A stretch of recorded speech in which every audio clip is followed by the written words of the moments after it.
تعرف ان من سنة 2011 لسنة 2013 يعني 3 سنين بس الصين استخدمت كمية اسمنت تبني بيها مجمعات سكنية وتجارية وصناعية اكتر من اللي استخدموه كل الدول العربية على مدار 100 سنة كاملين. الصين دي قدرت تحول نفسها من ان هي دولة فقيرة نسبة الفقر فيها مخيفة وكان فيها مجاعات بتقتل ناس بالملايين.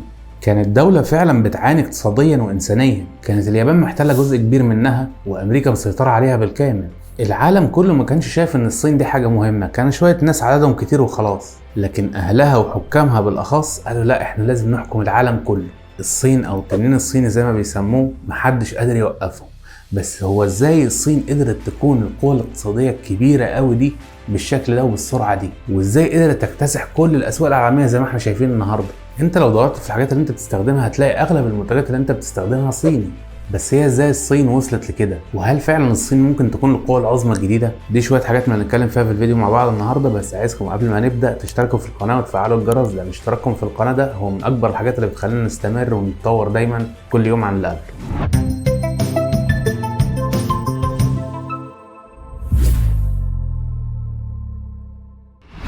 الصين وبمساعدة أمريكا في الحرب العالمية الثانية قدرت تستقل عن اليابان اللي كانت محتلة جزء كبير من أراضي الصين. الصين في الوقت ده كانت دولة ضعيفة جدا وبلد فقيرة جدا، وكان فيها انقسامات كمان، وكان فيها حرب أهلية بين الشيوعيين اللي بيحكمهم ماو سي تونج وبين القوميين اللي بتدعمهم أمريكا. بس الصراحة الموضوع ما كانش صعب جدا على الشيوعيين ولا حاجة، كان بسيط قوي لأن عدد الشيوعيين كان كبير جدا، فقدر الشيوعيين يحسموا الحرب دي لصالحهم وسيطروا على الصين بشكل كبير وانشأوا جمهورية الصين الشعبية الجديدة اللي احنا نعرفها كلنا دلوقتي.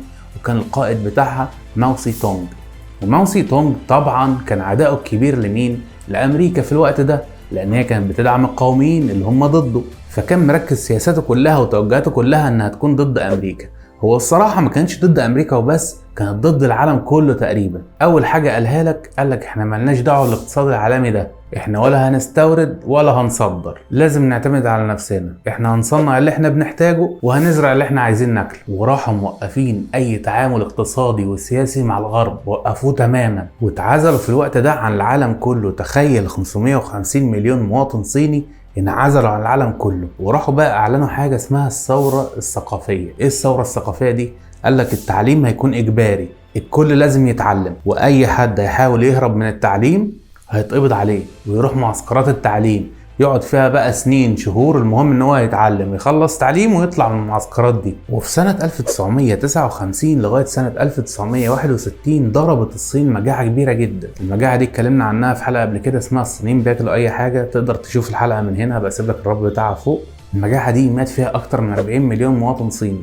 بس الاقتصاد الصيني في الوقت ده كله اصلا كان لا يتعدى 60 مليار دولار، والاقتصاد الامريكي كان في السنة دي برضو تقريبا 550 مليار دولار، فرق شاسع جدا بين الاقتصادين. وفي سنة 1972 دي كانت سنة بداية جديدة جدا للصين، لان كان في الوقت ده في مشاكل كتيرة وخلافات ما بين الصين وما بين الاتحاد السوفيتي. فراح الرئيس نيكسون في الوقت ده قرر ان هو يزور الصين عشان يكون أول رئيس أمريكي يزور الصين في التاريخ. وفي المقابل ده أعلنت الصين نيتها على الانفتاح العالمي بس قريب. لكن بعد الكلام ده بكام سنة مات مؤسس الصين اللي هو ماو سي تونج، وجي واحد جديد بعده بقى غير كل حاجة حرفيا.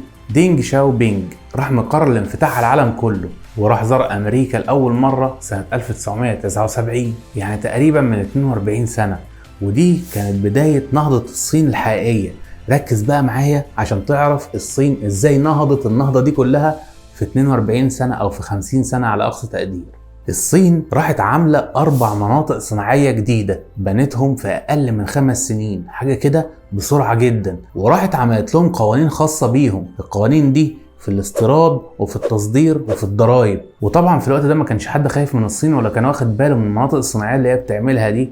هي عملتها بسرعة بس اصلا ما كانش حد حاطط الصين في حساباته. ومع بداية التصنيع استغلت الصين عدد سكانها الكبير جدا، وشغلت ملايين الصينيين في المصانع دي بأجر قليل قوي، خلت المصانع دي تطلع منتجات سعرها رخيص جدا محدش يقدر ينافسها. ليه بقى محدش يقدر ينافسها؟ اولا الموظفين بيشتغلوا بمرتبات قليلة، تاني حاجة الضرايب بتكون شبه معدومة، تالت حاجة الإيجارات بتاعت المصانع دي كانت قليلة جدا، رابع حاجة التسهيلات اللي كانت بتعملها الصين للمصانع والقروض اللي كانوا بيدوها لهم تسهيلات كبيرة جدا. الحاجات دي كلها اتجمعت مع بعض وخلت المنتج الصيني منتج رخيص جدا محدش يقدر ينافسه. وتخيل ان كانت بداية التصنيع في حاجات محدش يتخيلها اصلا. كانت بداية التصنيع دي الالعاب والدباديب اللي احنا بنشوفها في الشوارع دي كانت بداية الصين في التصنيع. تخيل اكتر من 1500 مصنع للالعاب بتاعه الاطفال والدباديب اللي احنا بنشوفها، لدرجه ان الحاجات دي انتشرت بشكل كبير جدا ودخلت اوروبا وامريكا نفسهم، وخلت ارباح الصين بالمليارات. اكتسحت العاب الاطفال دي والدباديب دي كل الاسواق الشعبيه والفقيره في العالم كله، في اوروبا وفي امريكا بشكل اكبر. ومن سنه 1980 لغايه سنه 1990 اتضاعف اقتصاد الصين مرتين. وفي سنه 1989 الصين اتعرضت لازمه جديده. الطلبه بداوا يطلعوا مظاهرات ان هم يطالبوا بالحريه والديمقراطيه وكمان العداله الاجتماعيه، عايزين جزء بقى من الفلوس اللي احنا بنعملها دي.